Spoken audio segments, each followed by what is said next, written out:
Hello my dear friends, and welcome back to another Star Wars news update. Today we have some very exciting tidbits to get through, and we begin with the Ahsoka show. Something that's been making the rounds on social media overnight is a poster from Natasha Bordizzo's birthday. She of course is going to be playing Sabine Wren in live action, and she got the cast and crew of the Ahsoka series to sign it. Well, some keen-eyed viewers, as well as some research that I did ahead of this video, indicate some very big names and familiar signatures, and today my dear friends we can confirm some very exciting appearances in the show, so no more jibber jabber, let's get straight into it. So apart from the more obvious ones like Dave Filoni and Rosario Dawson, a major signature that stands out is Brendan Wayne, Din Djarin's primary body double for the Mandalorian.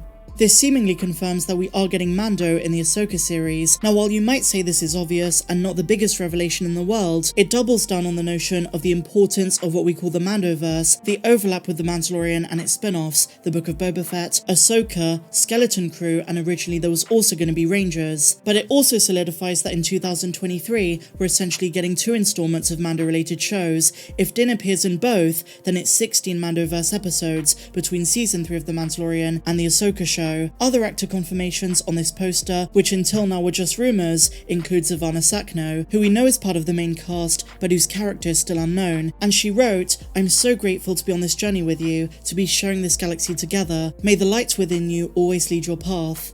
Another familiar signature was that of Ray Stevenson. As I covered recently, there is a rumour stating he's going to appear in both the Ahsoka show and the Mandalorian, and it's said that he's going to be playing a primary antagonist, one who's been described as, quote, a disgruntled warrior related to the Imperial Remnant but also Mandalore. So some believe that Gar Saxon could come back and that he never really died in Star Wars Rebels at the hands of Wren, but other outlets state he's a new character altogether. In either case, whoever he's playing, what incredible talent to have on board. Other familiar names on this poster include Mary Elizabeth Winstead, who is believed to be playing live-action Hera Syndulla, and behind the camera, Rick Famuyiwa signed this poster too. Rick is confirmed to be directing at least 2 episodes of The Mandalorian Season 3, and having just been upgraded to executive producer, it's no surprise then that he's probably also involved in the Ahsoka show. Very exciting indeed. Another signature of note is someone who simply signed off as RJ. This could literally be anyone, but naturally, as a Star Wars fan, Rian Johnson instantly came to mind. I very much doubt he's involved with this show or any Star Wars project at this stage, but as an anecdote, after having done some research on Rian Johnson's handwriting and compared the two, they're very similar, especially the way he attaches his H's to his T's in the word birthday, but again, it's probably someone completely different. Maybe it's RJ Mitty from Breaking Bad, who knows? Tons of other first names appear on this poster, but nothing else concrete that would connect them to people we know. A couple of VFX artists signed it, a couple of camera operators, and a certain Tyler Williams. Now whether it's the Tyler Williams or not is uncertain at this point. The signature doesn't match any known autographs, so I guess we're just gonna have to wait and find out. So that, my dear friends, is pretty much a breakdown of the confirmed and known Ahsoka cast and crew based on this poster. And just before we move on guys, a huge happy belated birthday to Natasha. We cannot wait to see you as Sabine Wren. And so now my dear Mandalorians, it's once again time to talk about the Andor series, and this time we're talking about Dedra Meero, who is Denise Goff's character. Now, it's so important to talk about villains in Star Wars, whether we're talking about the Andor series, the Mandalorian, and the reason I say that is because we often put such a heavy emphasis on the good guys, especially in the Andor series. We've all been talking about Mon Mothma, Cassian, Stellan Skarsgård's character, Saw Gerrera, and the other factions we're going to be introduced to as part of the Rebels. But what about the bad guys? They're just as important, and while Tony Gilroy has said that the villains in this show are going to be humanized, they're still villains nonetheless. We can't have any sympathy for the Empire. We know a little bit about Cal Solo's Cyril Khan, but what about Dedra Meero? Well, speaking about the Disney Plus series, Denise Goff sat down with the direct and revealed comparisons to one of television's most famous villains. Denise explained how Breaking Bad's Gustavo Fring, played by the famous Giancarlo Esposito, who also plays Moff Gideon in Mando, influenced Dedra Meero in Andor. In her own words, she said, Gus from Breaking Bad is my ultimate villain character. In his meticulous, you know, when he kills somebody and he takes off his suit really perfectly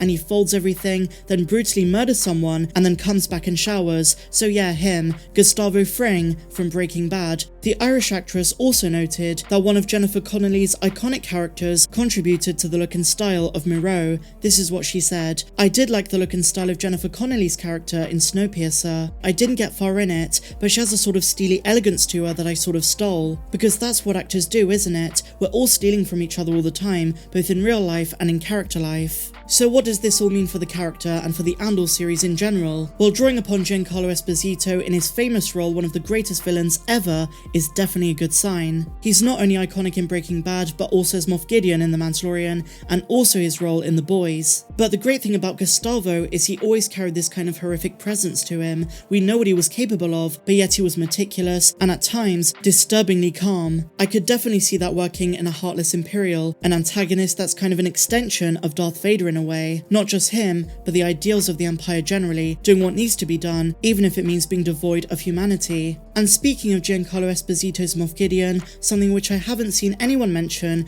is the possibility of Dedra Meero running into a young Gideon in this series. At this stage in the timeline, Gideon would be working for the ISB, and given that the ISB and other Imperial Secret Services are set to feature in this show, then why not show us a younger Gideon? That connection would be amazing. I doubt they're going to do it though, as we heard Tony Gilroy say, he's not about fan service, but you never know, a couple of cameos are very possible. Fan service does not necessarily equate to characters' appearances. Fingers crossed, that's a big one I'd love to see in this show, as well as Grand Admiral Thrawn, but as I've said before guys, I think they're saving Thrawn for the Ahsoka show. And so one final thing for the Andor series, my dear friends, this comes courtesy of Star Wars Holocron. In a roundtable interview with Genevieve O'Reilly, who plays Mon Mothma, the actress kinda spilled the beans that there are going to be a few surprises. This goes against everything Tony Gilroy said, but it's very much in line with some of the rumours that a variety of outlets have been hearing. This is what she said. In Andor, there's an extraordinary ensemble of brilliant talented actors, Diego Luna, Adria Arjona, Carl Sola, Denise Goff, and more that I'm not sure I'm allowed to mention. Now you could make the argument she's just talking about the large cast, no one in particular, but having said that, the majority of the actors have been revealed, so why would she not be allowed to mention some of them? After this came out,